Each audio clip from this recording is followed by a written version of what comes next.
ఇది blood bank department. Blood bank ఎప్పుడు use అవుతుందంటే మనకి ఎప్పుడైనా బ్లడ్ అవసరం పడినప్పుడు ఇక్కడ వచ్చి డొనేట్ చేయడం తీసుకొచ్చి డొనేట్ చేయొచ్చు. మనకి ఏం కావాలి అనేది స్పెసిఫిక్గా ఉంటుంది. బ్లడ్ అనేది 4 రకాలు ఉంటుంది. హోల్ బ్లడ్ ఉంటుంది, ప్యాకెడ్ ఆర్టిఫిషియల్ సెల్స్ ఉంటాయి, ప్లేట్లెట్స్ ఉంటాయి, ప్లాస్మా ఉంటుంది. డివైడ్ చేస్తారు. ఇందాక సెల్స్ అన్నా వైట్ బ్లడ్ సెల్స్ ఇట్లా అన్ని డివైడ్ చేస్తారు. ఏది అవసరం మనకు హ్యూమన్ బాడీకి ఏది అవసరం అది ఇస్తారు. బ్లడ్ బ్యాంక్ అంటే ఇప్పుడు బ్యాంక్లో కూడా సేమ్ మనీ వేస్తాము తీసుకుంటాము, అవునా? సింపుల్గా ఇక్కడ కూడా అంతే. వేరే వాళ్ళు డొనేట్ చేస్తారు, వాళ్ళని డోనర్స్ అంటాం, అర్థమైందా? తీసుకుంటారు, వాళ్ళని రిసిపియన్స్ అంటాం. ఎవరికి అవసరం ఉంటే వాళ్ళు వచ్చి తీసుకుంటారు. ఎవరికి డొనేట్ చేయాలంటే డొనేట్ చేస్తారు. అది బ్లడ్ గ్రూప్ని బట్టి డిపెండ్ అవుతుంది. ఏ బ్లడ్ గ్రూప్, ఏ పాజిటివా, బి పాజిటివా, ఏబి పాజిటివా, ఓ నెగిటివా, ఓ పాజిటివా, అట్లా బ్లడ్ గ్రూప్స్ని బట్టి ఉంటుంది. సో ఇది ఇలా లేబులింగ్ చేసిన బి బ్లడ్ గ్రూప్, ఏ పాజిటివ్ బ్లడ్ గ్రూప్. ఇక్కడ మళ్ళీ మీరు స్ట్రిక్ట్ చూసుకోవాల్సింది ఏంటంటే బ్లడ్ ట్రాన్స్మిషన్ చేసేటప్పుడు కూడా మనకి ఏ మ్యాచ్ అవుతుంది అదే మ్యాచ్ అవుతుంది, అంతే కదా. వేరే యానిమల్స్ కాదంటే ఇట్లా బ్లడ్ గ్రూప్ లో కూడా ఏ పాజిటివ్ వాళ్ళని ట్రాన్స్మిట్ చేస్తారు. అది బి పాజిటివ్ అయ్యింది అనుకో చనిపోతారు, క్రాస్ రియాక్షన్ చేసి చనిపోతారు. సో ఏ గ్రూప్ ఉంటే ఆ గ్రూప్ మాత్రమే ట్రాన్స్మిట్ చేస్తారు. ఇక్కడ మాత్రం మల్టీ గ్రూప్స్ ఉంటాయి. వాళ్ళు రిక్వెషన్ పెడతారు కదా, లెటర్ పెడతారు కదా, బ్యాంక్ వచ్చేసి డబ్బులు కావాలని ఎట్లా అంటాము, వీళ్ళు కూడా బ్లడ్ ప్యాకెట్ కావాలని వీళ్ళ దగ్గర లెటర్ పెట్టి ఇంకో బ్లడ్ గ్రూప్ ఈవెంట్ రాసినప్పుడు కూడా ఆ బ్లడ్ శాంపుల్ తీసుకొని మళ్ళీ ఇక్కడ ఒకసారి టెస్ట్ చేసి అది మ్యాచ్ అవుతేనే ఇస్తారు. బ్లడ్ డొనేట్ చేయాలి కదా, ఇప్పుడు నేను డొనేట్ చేయాలనుకున్నాను అనుకో, ఆ టేబుల్ చైర్లో పడుకోబెట్టేసి after that 350 ml blood transfer withdraw చేస్తారు, కలెక్షన్ చేస్తారు. This is the blood packet.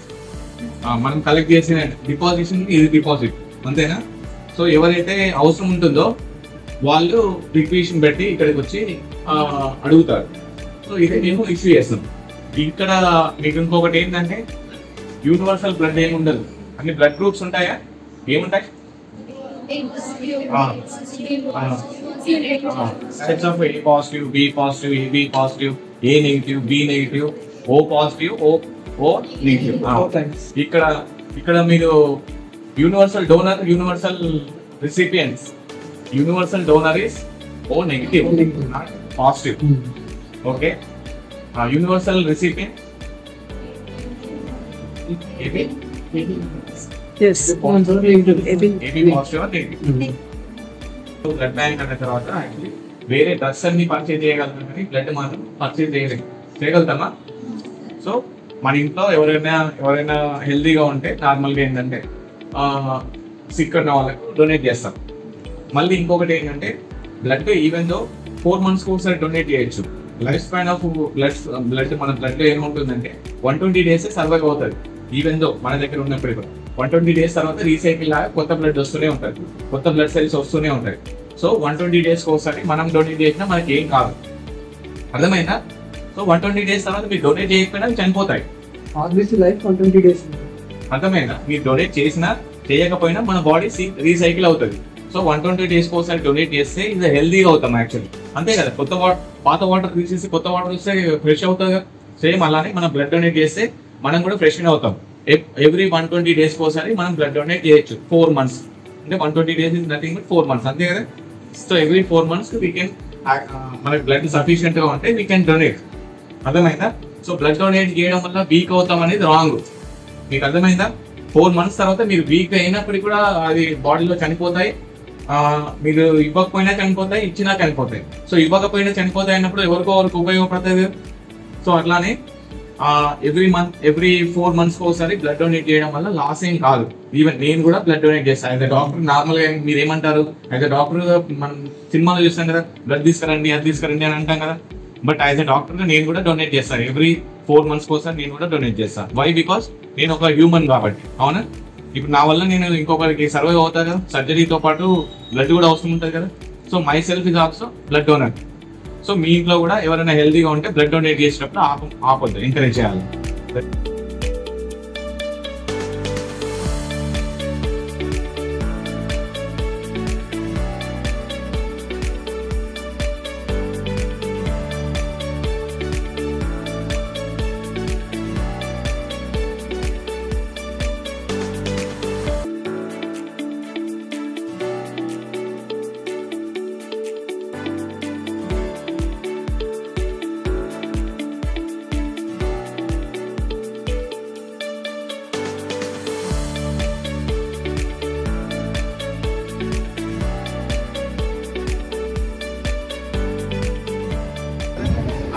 BP అంటే కొన్ని ఇయర్స్ వరకు వాళ్ళు కంట్రోల్ చేసుకోలేరు, బీపీ షుగర్ టాబ్లెట్స్ తీసుకోరు. ఒక 10-15 ఇయర్స్ తర్వాత కిడ్నీ అది కంట్రోల్ లేకపోవడం వల్ల కిడ్నీ మీద లోడ్ అయ్యి కిడ్నీ ఫెయిల్ అయింది. దాన్ని కిడ్నీ ఫెయిల్యూర్ అంటారు, రీనల్ ఫెయిల్యూర్ అంటారు. కిడ్నీ లాంగ్వేజ్ లో రీనల్ అంటారు, రీనల్ ఫెయిల్యూర్ అంటారు. సో కిడ్నీ ఫెయిల్యూర్ వాళ్ళకి సబ్స్టిట్యూట్ ఏం చేయాలి, మరి సర్వైవ్ చేయాలి కదా. అదే మన టెక్నాలజీ పెరుగుతున్నా కొద్ది సర్వైవ్ కోసమే కదా, సైన్స్ అంటే పెరుగుతుంది అంతే కదా. ఫోన్ పెరుగుతుందా, ల్యాండ్ లైన్ అంటే మనం ఇప్పుడు స్మార్ట్ ఫోన్ పెరుగుతుంది, స్మార్ట్నెస్ అంటే ఈజీ చేయడం కోసమే కదా. సో ఇంత ముందు డయల్ చేయకపోతే ఇప్పుడు టచ్ వచ్చేసింది కదా, ఇట్లా ఎవ్రీథింగ్ ఇంత ముందు టచ్ చేసే వాళ్ళు ఇప్పుడు వాయిస్ కమెంట్స్ వస్తున్నాయి కదా. సో తర్వాత ఏఐ వస్తుంది కదా, ఆర్టిఫిషియల్ ఇంటెలిజెన్స్. అంటే ప్రతి వర్క్ స్మార్ట్నెస్ కోసం అప్గ్రేడ్ అవుతుంది. సో మన హ్యూమన్ సిస్టమ్ కూడా సైంటిస్ట్ ఎవరైనా ఇన్వెంట్ చేసినారు అనుకోండి, అది మనకు యూజ్ అయ్యేదే ఉండాలి కదా.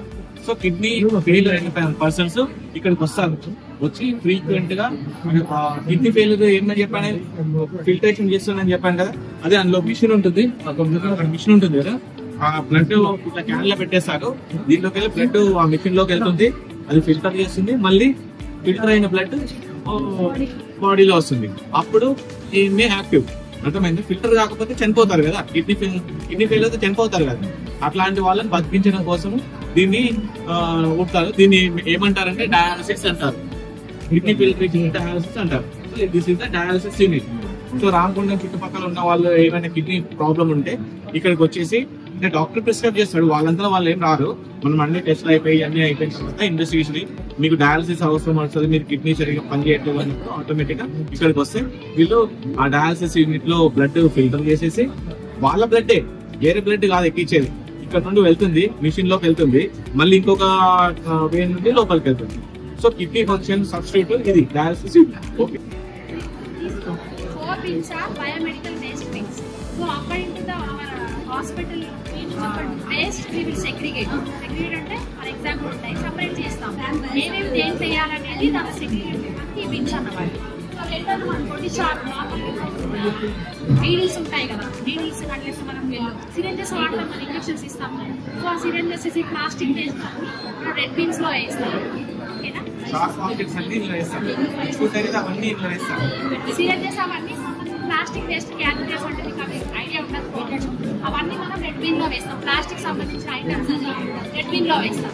ఎల్లో బిన్ అని అంటే కంటామినేటెడ్. ఫర్ ఎగ్జాంపుల్ ఇప్పుడు ఒక పేషెంట్ గాయాలపడి వచ్చినప్పుడు బ్లడ్ ఉంటుంది కదా, సో బ్లడ్ లో అంతా సోప్ పట్టే సోప్ అయిపోతుంది అంటే తుడుస్తాం కదా కాటన్ తోటి, ఆ కాటన్ అంతా తీసుకొచ్చి సో కంటామినేటెడ్ మొత్తం అన్ని తీసుకొచ్చి ఎల్లో దాంట్లో వేస్తాం.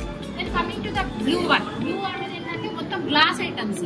గ్లాస్ ఐటమ్స్ అంటే మనం నార్మల్ ఇంజెక్షన్స్ చేయడానికి వయల్స్ యాంగిల్స్ వాడతాం కదా, అవన్నీ తీసుకొచ్చి బ్లూ ఐటమ్లో వేస్తాం. Then coming to the green bin, green bin is general waste. Normal అన్ని ఏమన్నా ఉంటే జనరల్ కాఫీస్ కానీ ఇంకా చెత్త పేపర్స్ అవన్నీ దాంట్లో గ్రీన్ బిన్లో వేస్తాం. So these are 4 bins are called as a biomedical waste. ఇవి ఎందుకు ఇచ్చారు అని అంటే సెగ్రిగేట్ చేయడం. ఫర్ ఎగ్జాంపుల్ గ్లాస్ ఐటమ్స్ ఒక వేసాం అనుకోండి, వచ్చిన స్వీపర్స్ ఉంటారు కదా, అంటే శానిటేషన్ వాళ్ళు తీసేటప్పుడు వాళ్ళకి వచ్చే ఛాన్స్ ఉంటుంది కాబట్టి, సో అక్కడ బిన్స్ ప్రకారం వాళ్ళు ప్రికాషన్ తీసుకొని వాటిని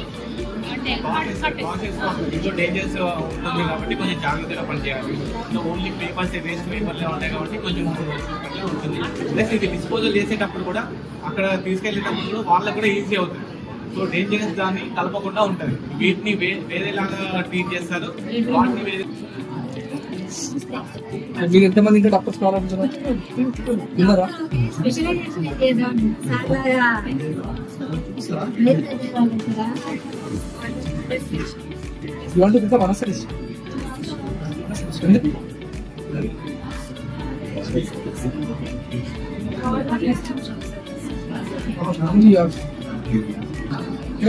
చెప్తాను. Tenth class intermediate up to 10th intermediate scores అని చెప్పాలి, ఓకేనా? బట్ స్కోర్స్ కంటే ముఖ్యమైనది నాలెడ్జ్, ఓకేనా? నాలెడ్జ్ అనేది చాలా ఇంపార్టెంట్. స్కోర్స్ బాగా కావాలి, టిన్ బెట్టింగ్ కావాలి అని చెప్పేసి తెచ్చుకుంటాం. టిన్ బెట్టింగ్ కాకపోతే మనం ఇంప్లీవ్ అయిపోతాం.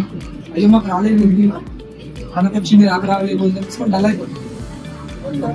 అట్లా ఉండకూడదు. స్కోర్ ఇంపార్టెంట్, బట్ మీరు ఇంటర్మీడియట్ వెళ్ళిన తర్వాత నాలెడ్జ్ ఇంప్రూవ్ చేసుకోవడం అనేది సబ్జెక్ట్ నాలెడ్జ్. సబ్జెక్ట్ నాలెడ్జ్ అయిపోయిన తర్వాత డిగ్రీకి వెళ్ళిన తర్వాత సబ్జెక్ట్తో పాటు ఏం నాలెడ్జ్ కావాలి? అంటే సొసైటల్ నాలెడ్జ్. సొసైటీలో ఎలా ఉండాలి, మనం ఇలా చేస్తే బాగుంటుంది, అందరితో ఎలా బిహేవ్ చేయాలి, అందరితో ఎలా ఉండాలి, ఈ నాలెడ్జ్ అనేది ఇంపార్టెంట్. మీకు డిగ్రీకి వెళ్ళిన తర్వాత అనిపిస్తుంది, డిగ్రీకి వెళ్ళిన తర్వాత మార్క్స్ అనేవి మన నాలెడ్జ్కి స్కూల్లో మాట కాదండి, అంటే దాంతో మెజర్ చేయాలి.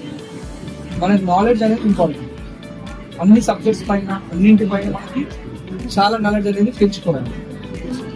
అన్నిటిపై నాలెడ్జ్ అనేది పెంచుకోవడం అనేది ఇంపార్టెంట్.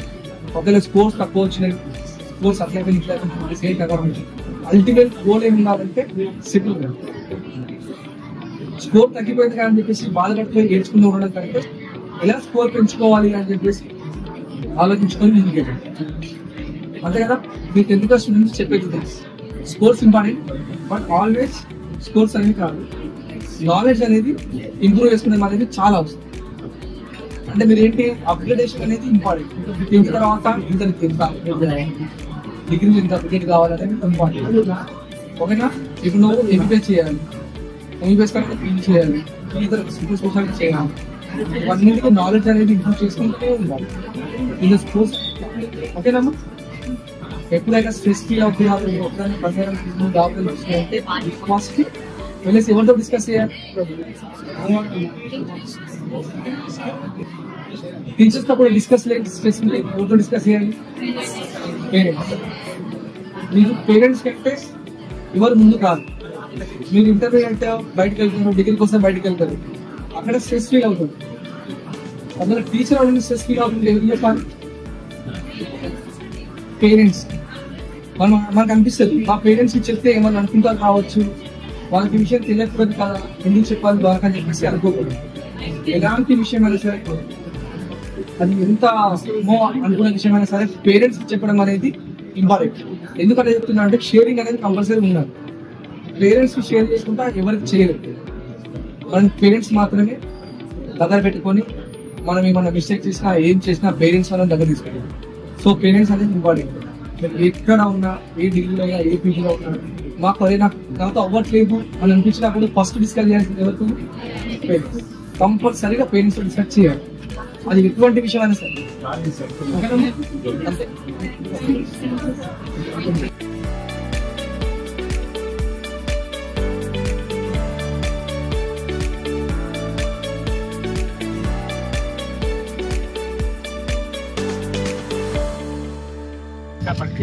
పాజిటివ్ వచ్చిందనుకో, పాజిటివ్ నెగిటివ్. పాజిటివ్ అంటే ఇది నథింగ్ ఉంది అని అర్థం.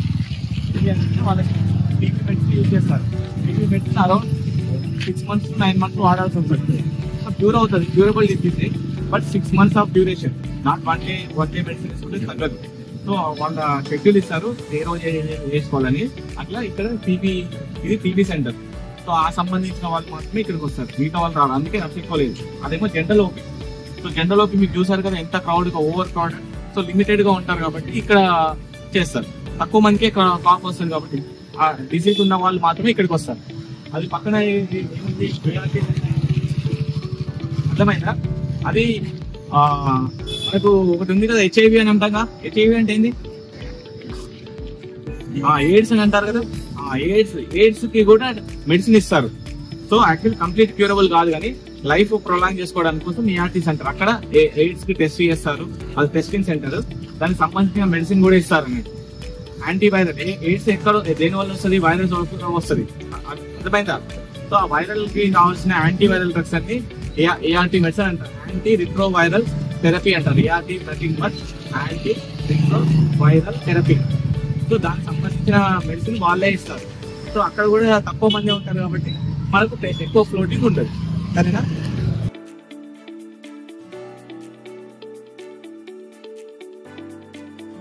క్వాంటిటీ బిల్డింగ్ లో ఉంటాయి.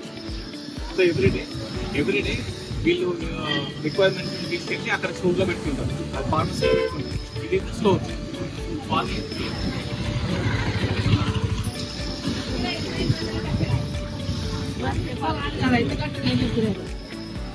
అన్ని మెడిసిన్స్ ఇంట్లో స్టోర్ అయి ఉంటాయి.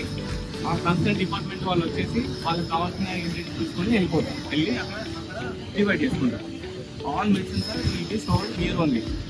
ఇంజెక్షన్స్ కావచ్చు, వేరే డ్రెస్సింగ్ మెటీరియల్ కావచ్చు, ఇందాక ఇక్కడ వీళ్ళు తీసుకోవాల్సి అవుతుంది. సరేనా?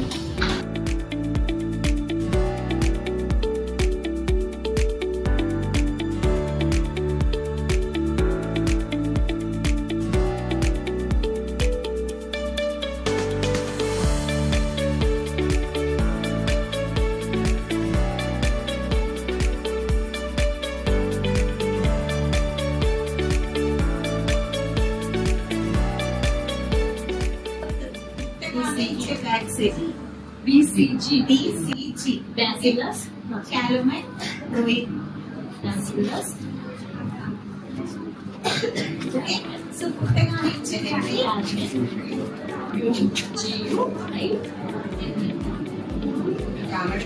BCG. Okay, so BCG ఎప్పుడు ఇస్తారు? నోట్లో ఒక చిన్న బాటిల్ ఉంటుంది, ఓకే, దాన్ని review emotions and sick and death కూడా అయ్యే ఛాన్సెస్ ఉంది. These are the vaccines. We have to kept in under low temperature only, minus degrees temperature only. That is the reason we are showing here. After that, we will tell you the regarding of vaccine importance. Okay. So this has to kept the inside only. So that is the reason this is the carrier box. Okay. తర్వాత pneumonia ఎవరికైనా తెలుసా? Pneumonia అంటే ఎవరికైనా జలుబు, దగ్గు, జ్వరం వచ్చినాయా? Anybody had cold, cough? So it will not treat at particular at correct time, it will lead to pneumonia. Pneumonia means lungs లో వాటర్ లాగా, okay, lungs gets infected. Okay, all we don't have that cold cough, serious cold cough. Okay, but because everyone is to have been vaccinated with TCG. TCG and the TCG conjugate vaccine. Okay, చాలా మంది కూడా multiple times admit అవుతుంది hospitals లో, injections, glucose అవన్నీ తీసుకుంటుంది. Okay, తర్వాత TTP vaccine. Okay, anybody TTP అంటే ఏమైనా ఐడియా ఉందా? Newborns చేస్తే newborns or 6 weeks, 10 weeks, 14 weeks of age, if we will give, they get immunized. Okay, once they will have an immunization, they prevent spreading to other people also. Okay, they will become healthy. Okay, serious form of disease అనేది రాదు. Okay, అంటే admissions కానీ, glucose పెట్టడం కానీ అట్లాంటివి కాదు. మైల్డ్గా problems ఏమి, ఓకే, సీరియస్ డిసీజెస్ అనేది రావు. ఓకే, తర్వాత వ్యాక్సిన్ సిస్టమ్ అనే రియాక్షన్స్ అయితే ఏం రావు, ఓన్లీ మైల్డ్ ఫీవర్ వస్తుంది అంతే. అదర్వైజ్ వ్యాక్సిన్స్ అంటే dangerous, good for health, good for health. ఇమ్యూనిటీని ఇంక్రీజ్ చేస్తుందా, డిక్రీజ్ చేస్తుందా? ఇంక్రీజ్ చేస్తుంది. ఓకే, తర్వాత ఇప్పుడు ఫీమేల్ చైల్డ్ లో ఒక స్పెషల్ వ్యాక్సిన్ ఉంది, HPV వ్యాక్సిన్. ఓకే, ఒక 8 to 10 years తర్వాత 2 doses ఆర్ గివింగ్. ఓకే, ఎందుకంటే ఫీమేల్స్ లో క్యాన్సర్స్ రావు. ఓకే, అర్థమైందా?